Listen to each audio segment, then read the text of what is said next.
Dua remaja pelaku kekerasan seksual terhadap anak perempuan di bawah umur ditangkap polisi. Ironisnya, aksi bejat itu telah mereka lakukan selama 2 tahun.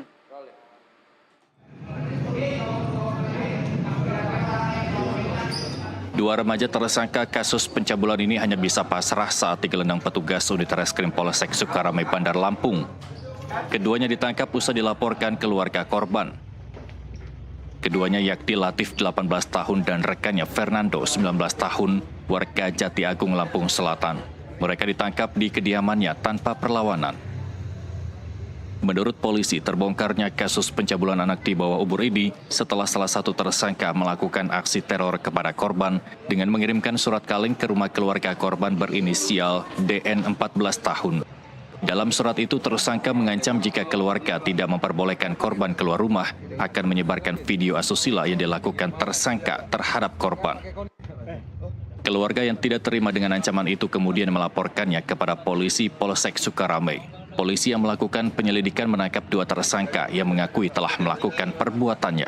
Kadang 3 kali, kadang 2 kali seminggu. Itu tiap minggu pasti main. Kadang jarang Pak, di jeda Pak, nggak seminggu sekali kadang Pak. Kadang gitu? Iya Pak. Seminggu sekali? Iya Pak. Tapi sering melakukan itu? Iya Pak.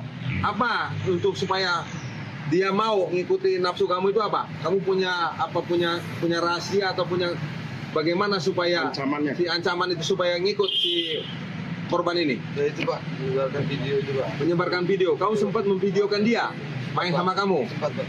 Sempat gitu. Kapolsek Sukaramai Kompol M. Rahmawan mengatakan dalam aksi bejatnya itu tersangka Latif mengajak rekannya Fernando. Aksi cabul kedua tersangka dilakukan di sebuah kamar hotel di kawasan Sukaramai.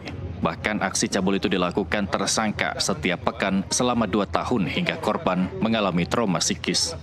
SD kelas 6 berpacaran, namun diperlakukan seperti orang dewasa, dilakukan pelecehan termasuk persetubuhan di hotel selama kurang lebih 2 tahun.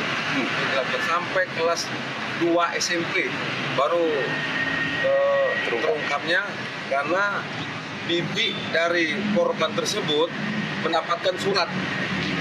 Ini suratnya di sebelah pintu depan rumah korban. Bibi menemukan surat ini, suratnya dituliskan oleh tersangka. Polisi menyita barang bukti berupa surat kaleng yang dikirim oleh tersangka, serta hasil visum dari rumah sakit. Polisi masih menyelidiki kasus ini guna mencari tahu kemungkinan adanya tersangka lain dari aksi bejat tersebut. Untuk mempertanggungjawabkan perbuatannya, kedua tersangka harus mendekam di ruang tahanan Mapolsek Sukaramai. Keduanya terancam hukuman pidana selama 15 tahun kurungan penjara. Dari Bandar Lampung, Pondedi Yusuf, jurnalis NTV melaporkan.